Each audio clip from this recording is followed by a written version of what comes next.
more years, until my son Max graduated from high school. Max is the reason we're alive today, and he's the reason we continue to live. He had just turned 3 a few months before Z-Day. That day. The D will always be capitalized in my head when referring to it. The memory of that day is forever seared in my mind. The day I lost almost everything. The day the world ended. I'm telling this story for future generations, so that they may know what I've learned through all of this. I'm recording the events for posterity, so the world will remember. This is the story of my second life. My memories of the days after the apocalypse. 1. The office. I woke up that Tuesday morning to the sound of the alarm on my phone. It was blasting the theme song from the Transformers movie. My wife Candy rolled out of bed and stumbled towards the shower. I reached for my phone to check my email, but not before taking a moment to admire Candy's beautiful figure as she walked into the light of the bathroom. She was in good shape, and even after 15 years together, she was still the most beautiful woman I'd ever laid eyes on. I'd always had a thing for short women, and she had managed to avoid cutting off her long dark hair when our only child, Max, was born. After reading a couple of overnight emails, I got up and headed to the kitchen to put on a pot of coffee. Then it was my turn to head downstairs to my bathroom, the one with a tiny sink and stand-up shower. I showered, shaved, and ducked into the laundry room to grab a pair of slacks and a white t-shirt. From the laundry room, I could hear Candy waking Max in the bedroom directly above. The thought of 3.5-year-old Max waking up always brought a smile on my face. I knew Max would be giving Candy her morning hug and kiss, and she'd be starting the arduous task of getting him dressed. I threw on my pants, noting that they were getting a little snug in the waist. I vowed for the 4th time that week that I would eat a little less fast food today. I'm not massively overweight, but I didn't exactly lead a strenuous lifestyle in those days. I carried my t-shirt upstairs and stopped in Max's room. "Good morning, little buddy," I said with a huge smile on my face. "Morning, Daddy," said Max as he held out his arms for a good morning hug. I gave Max a big hug and kiss on the cheek and said, "I love you, buddy."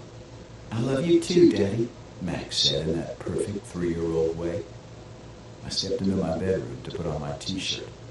I pulled on a freshly pressed Oxford shirt and selected a tie to go under my gray suit coat. I tossed the tie over my shoulder, grabbed my suit coat, and fastened my cufflinks while I headed into the kitchen to pour myself a cup of coffee. I was just stirring my coffee when Max came toddling in and said, "Cereal bar, Daddy." "Are you sure, Duder? Are you sure you wouldn't rather have a bowl of cereal?" "No way, cereal bar." I reached into the cabinet and pulled out a cereal bar. It was strawberry flavored, his favorite. I pulled it out of the wrapper and handed it to the boy.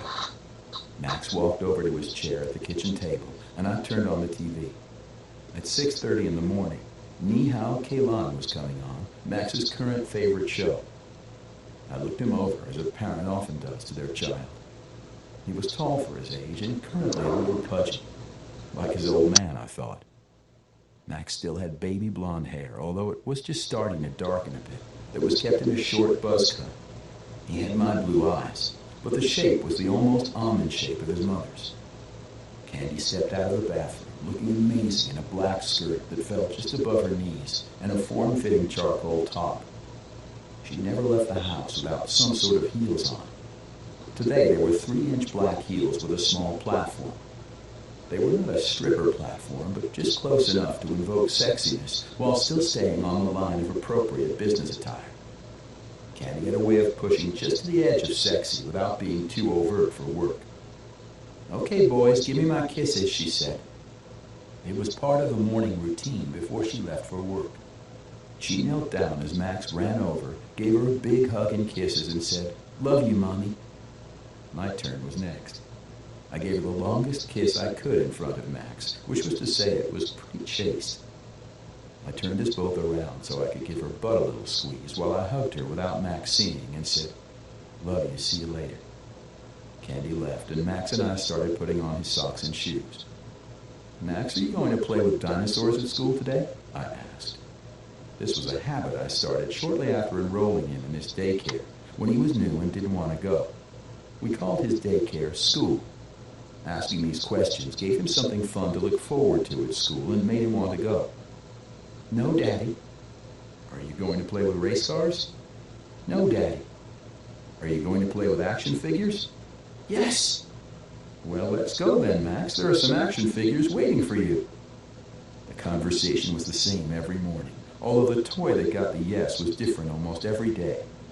Most mornings I could name enough toys that eventually he'd say yes. If not, I could still just start the list over again until I got a yes. Shoes on, we walked out to my truck. Max likes to walk through the grass. I prefer to walk on the sidewalk to keep the grass, dirt, and morning dew off my shoes. I wasn't a neat freak, but I did generally try to stay presentable for work.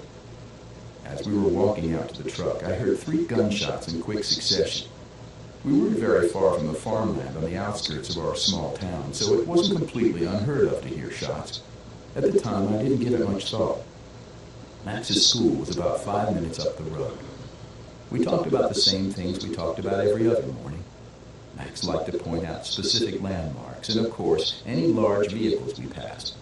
It was early summer, so there were no school buses, but he pointed out every dump truck, garbage truck, and fire truck we passed. Drop-off at daycare was uneventful, and I started the 10-minute drive towards the office. I pulled into the parking spot labeled Reserved Victor Tukes. When I got my latest promotion to senior vice president, they put my name on that spot. It was terribly embarrassing. It was a nice perk, though, not having to carry my laptop and the reams of paper I took home with me every night all the way to my truck. The parking for junior associates was across the parking garage, down 4 flights of stairs, and across the alley to the office. My office was in a fairly rough section of town. The rent on the building was cheap enough that we could hire an outside company to provide 2 security guards to work around the clock and still come out ahead on the rent than in a more desirable part of town. The employees were safe enough walking from the building to the parking garage. Even the call center employees who left at 3 in the morning could get an escort to their cars. This morning, Chuck was the guard on duty patrolling the garage, and I waved to him as I passed by. "Good morning, Chuck. Looks like it's going to be hot out again today." "Morning, Tukes. I'm going to be sweating in my uniform by 10 a.m. Most people who knew me called me Tukes. My constant refrain was rhymes with kooks, not cooks. It helped make it stick in people's heads. As I stepped away from Chuck, we both twitched as we heard gunshots loud enough to be fairly close, within a couple of blocks. I hurried inside the building, and the last thing I saw before the door closed was Chuck speaking into his radio. My office was along the back of the building. I had a great view of an alley and of a cinder block wall that blocked the industrial-looking train tracks out back. I suppose I shouldn't complain. At least it wasn't a cube. Most mornings around 10:30, my stomach started rumbling for its mid-morning coffee and bagel. There was a small cafe on the ground floor of the building. Like every other day, I walked in and said, "Good morning, Bev." "Good morning, Tukes," said Bev, the manager of the store. "The usual?" She got right to work toasting a plain bagel for me without even waiting for my response. One end of the store was all glass with a door in the middle. I watched out the window while Bev toasted my bagel. A stumbling figure walking across the street got my attention. It wasn't because he was jaywalking. That was commonplace in this industrial city, but because he was clearly drunk at 10 in the morning. He staggered into the one-way road right in front of a red car. The driver of the Toyota Camry started yelling at the guy, who turned slowly and lurched towards the driver's side window. "Hey, Bev, did you see that?" "Looks like we're going to see a fight," I said. "Get ready to call 911. I stepped towards the door as the drunk started pounding on the driver's side window of the Camry. The driver didn't wait around. The Camry sped off up the street and squealed around the corner onto Maple Avenue. The drunk held his hands out and started stumbling after the red car, but gave up after only a few steps and finished his walk across the street and into the open doorway of an apartment building.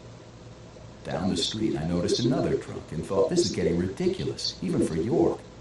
This second drunk was really in bad shape. He looked like he twisted his ankle.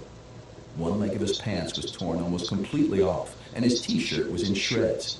He walked up to a passerby, I assumed to ask him for some change.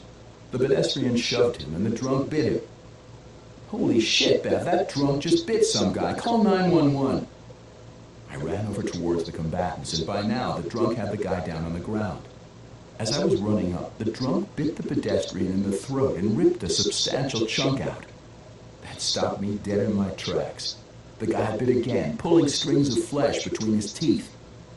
I watched a vein stretch and pop. The victim let out a guttural yell as blood spurted out of his neck, which was abruptly halted when the drunk took a third bite directly on the center of his throat.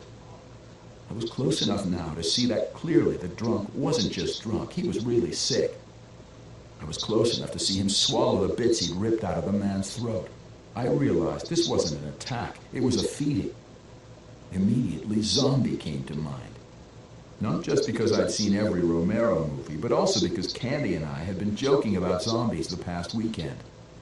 On the Baltimore Sun's website, there had been a story about a huge fight in a parking garage a few days earlier. All of the survivors of that fight claimed that a woman and a man had rushed into the garage and started biting and even killing people. Two people told stories of the woman eating her victims and how she was insanely strong and really fast. It was almost like something out of a movie, they said. In all, 32 people were killed. Maybe they're zombies, I thought. Candy would never believe it. Fearing for my own safety and knowing there was nothing I could do for the guy with his throat missing, I turned and ran back into the building to wait for the ambulance and police. The homeless guy got up off the pedestrian. I watched him as he walked down the road, slow and stumbling. That was when the police sirens first came within earshot. At least they're Romero zombies, not rage zombies like in 28 Days Later, I mused to myself. It's amazing what coping mechanisms our brains create. The attacker turned left down an alley when I saw the police cars. I ran back outside to discuss what I'd seen with the police. I suppose it was a holdover from my troubled youth that I was always hesitant to talk to the police. I had a hard time with it ever since I got busted blowing up mailboxes with pipe bombs in my neighborhood. Maybe it was all the things I did that I didn't get in trouble for. Or maybe that was a natural instinct that everyone had. Two police cars came to a stop at the downed pedestrian, and I approached the first officer out of the cruiser. "The attacker went down the Grant Street alley just a minute ago. He's moving slowly," I yelled to the cop as I crossed the street. A second police officer had exited the first cruiser and started that way at a trot with his hand on his sidearm. The first officer went to the downed pedestrian and radioed for the ambulance to hurry. The man was in a large maroon pool of his own blood. Even with his neck completely torn out, the blood appeared to have stopped flowing, and the pool wasn't getting any larger. I had no doubt the pedestrian was dead. From my vantage point by the police cars, I could see parts of his vertebrae exposed all the way through his neck in strings of gore. It looked like the victim had swallowed a huge firecracker. The bits of torn flesh laid outward down the sides of his neck. Drying blood streaks covered him from chin to navel. The two police officers from the second car also split up, one of them sprinting after the attacker and one of them walking towards me. I relayed the story in detail of what I had seen. At the last minute, I included the information about the first drunk in the Camry. As soon as I finished, he asked me to point out which building the first guy went into and ran off, yelling over his shoulder to stay right there. Something tickled my brain about that he so quickly ran to that apartment, but before I had any time to process it, I heard 3 gunshots from the alleyway, followed by 2 more. After a pause of about 10 seconds, I heard both officers empty the remaining bullets in their weapons. That was enough for me. "I'm going inside," I yelled to the first cop standing over the dead pedestrian. He motioned me to go without ever taking his eyes off the corpse, his hand on his gun. It was much later that I realized he was waiting for the victim to stand back up. I turned to open the door to my office building when the first cop's partner came walking out of the alley holding his left hand. Even from my position across the street, I could see he was bleeding profusely. He was missing his pinky. I walked through the cafe and up the stairs back to my desk. When I got there, I pulled up every news site I could think of. CNN.com, NewYorkTimes.com. I even pulled up Fox News. There was not a single word about zombies on any of the big news sites. Maybe I was imagining things, I thought. Maybe Candy really would laugh at me. I couldn't shake the feeling that I was right, though. What else would explain what I saw? I saw a man eat another man's neck. I watched him swallow huge bites. And what would explain all the gunshots? I heard several shots, followed by a pause, before they emptied their weapons at the man. What I saw didn't coincide with the reports from Baltimore over the weekend. Those descriptions were of superhuman strength and speed.